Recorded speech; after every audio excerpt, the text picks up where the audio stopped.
स्वागत है। मैं हूं निखिला निगम और पेश है अब तक के मुख्य समाचार। भीषण गर्मी और तपते सूरज में अगर कुछ राहत देता है तो वो है पानी। लेकिन क्या ये सच है कि हम जो पानी पीते हैं वो साफ है? आइए देखते हैं हुसैनाबाद इलाके में बिकते हुए पानी की सच्चाई। सिर्फ 1 रुपए में बिकने वाले इस पानी पर भारत सरकार द्वारा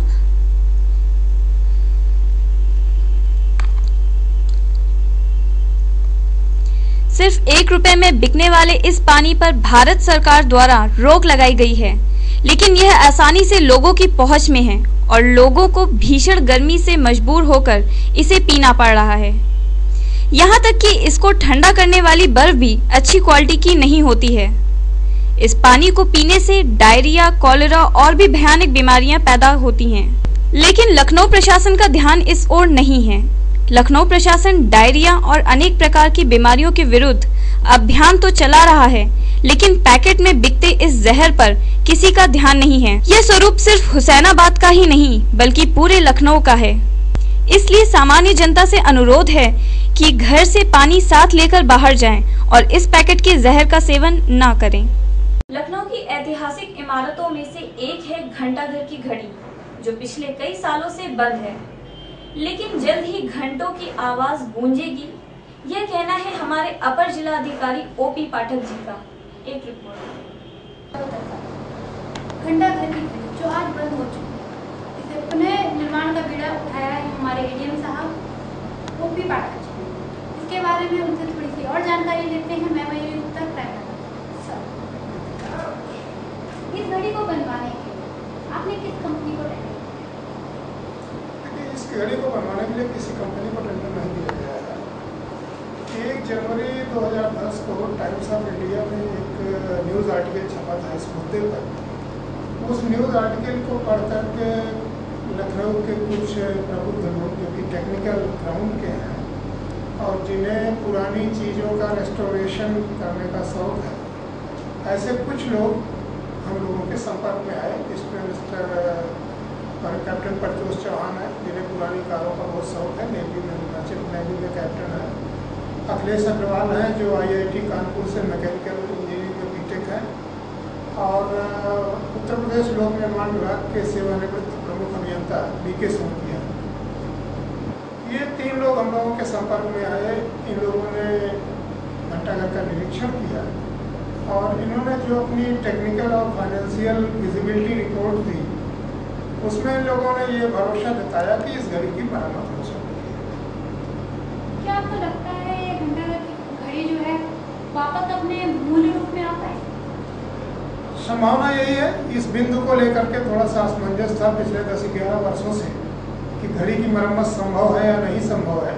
इसके पहले हम लोगों ने Anglo Swiss watch company Calcutta में एक और विशेषज्ञ मिस्टर सपन दत्त, उनसे सपन एंड सन्स गैलरी से कई अलग अलग एक्सपर्ट्स लोगों से इस विषय में बात हुई थी, लेकिन ज़्यादातर लोगों का ये कहना था कि घड़ी की मरम्मत संभव नहीं है, नई घड़ी लगवानी पड़ेगी। लेकिन ये जो नए लोगों का एक समूह जुड़ा है जिसमें क्वालिफाइड लोग हैं, इन लोगों का ये कहना है कि इस घड़ी के बनने की संभावनाएं अच्छी हैं, घड़ी का मरम्मत और रेस्टोरेशन संभव है। इसलिए हुसैनाबाद ट्रस्ट इस दिशा में कार्य कर रहा है कि घड़ी को बनवाया जाए। ये मरम्मत कार्य कब तक शुरू होगी, कब तक खत्म हो जाएगा, कितना वक्त लगेगा? इस टीम ने जो टेक्निकल और फाइनेंशियल फिजिबिलिटी रिपोर्ट दी है, उसमें इन लोगों ने अनुमान लगाया है कि लगभग 2 साल लगेंगे घड़ी की मरम्मत होकर के उसको काम शुरू करने। हुसैनाबाद ट्रस्ट की क्या भावी योजना? देखिए, अभी तो इस समय हम लोग 2 बड़े प्रोजेक्ट पे काम कर रहे हैं जो कि हेरिटेज से रिलेटेड है। एक तो सतखंडा, जिसकी दशा बहुत ही खराब थी, उसका मरम्मत और पुनरुद्धार करना, और दूसरे हुसैनाबाद घंटाघर की घड़ी को रेस्टोर करना और उसकी मरम्मत करना। ये 2 मुख्य रूप से हम लोग स्थापत्य के क्षेत्र में काम कर रहे हैं।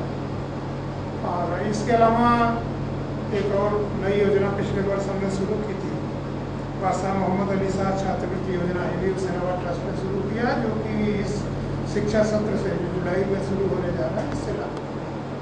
इसके अलावा भी और कोई ऐसी ऐतिहासिक इमारत है, क्योंकि हमारे लखनऊ तो ऐतिहासिक इमारतों का शहर ही है, और इसके अलावा भी कोई ऐसी इमारत है जो आपकी नज़र में है जिसकी मरम्मत के लिए आप अपने लखनऊ में जो भी पुरानी इमारतें हैं उनमें से अधिकांशतया भारतीय पुरातत्व सर्वेक्षण संगठन के उसमें है। जैसे हमारा बड़ा इमामबाड़ा है, छोटा इमामबाड़ा, पिक्चर गैलरी, सादत अली का मकबरा, ताजमहल, दरगाह हज़रत अब्बास, ये सब अधिकांश बिल्डिंगें जो हैं वो भारतीय पुरातत्व सर्वेक्षण संगठन के उसमें है। तो उनका तो मरम्मत और संरक्षण का कार्य भारतीय पुरातत्व सर्वेक्षण संगठन करता है। अभी भी कुछ ऐसी इमारतें हैं जो लोगों की नज़र में तो एक बहुत ही ऐतिहासिक, बहुत ही ऐसी इमारतें जिन्हें हर कोई जानता है, बल्कि कुछ ऐसी भी इमारतें हैं जो है तो बहुत ही ऐतिहासिक, जिनका अपना एक महत्व है, लेकिन अभी भी लोगों की नज़र उन पर पड़ी ही नहीं है। कई ऐसे हैं, क्या उनके बारे में भी आप चाहेंगे? नहीं, देखिए हमारे यहाँ जो हुसैनाबाद ट्रस्ट है वो चूँकि ट्रस्ट डीड से बना हुआ है, उसकी वक्फ डीड है रास्ता मोहम्मद अली साहब की, तो उस वक्फ डीड में जो बिल्डिंग, जो जगह उन्होंने दे के ट्रस्ट को बनाया था, हम केवल उन्हीं बिल्डिंगों का कार्य देखते हैं। उससे बाहर जो बिल्डिंगें हैं उनमें हम अपना पैसा नहीं लगा सकते, न लगाना उचित है। वो बिल्डिंग्स जिसकी होगी, जिस व्यक्ति की या जिस समुदाय समूह की, उसके लोग उसको देखेंगे। हम लोग अपने जो हमारी ट्रस्ट डीड में जो बिल्डिंग्स हैं उसके बाहर जाएंगे। इंडियन जस्टिस पार्टी के अध्यक्ष बाबूलाल बाल, प्रदेश के उपाध्यक्ष चंद्रशेखर सोनकर और महानगर अध्यक्ष के नेतृत्व में धरना दिया गया। इनकी अन्य मांगे हैं कि दिनांक 13 अप्रैल 2009 को जौनपुर लोकसभा से पार्टी प्रत्याशी स्वर्गीय श्री बहादुर सोनकर की बसपा के बड़े अपराधियों द्वारा हत्या करके दलितों में दहशत फैलाने के लिए शव को बबूल के पेड़ पर लटका दिया, ताकि सामान्य सीट से कोई दलित चुनाव न लड़ सके। इनकी अन्य मांगे हैं स्वर्गीय बहादुर सोनकर की हत्या की जांच सीबीआई से कराने हेतु सपा मुखिया श्री मुलायम सिंह यादव, कांग्रेस, भाजपा तथा अन्य राजनीतिक पार्टियों ने मांग की, लेकिन प्रदेश की मुखिया दलित की बेटी सुश्री मायावती ने दलित के बेटे की हत्या की जांच सीबीआई से कराने के लिए साफ मना कर दिया है।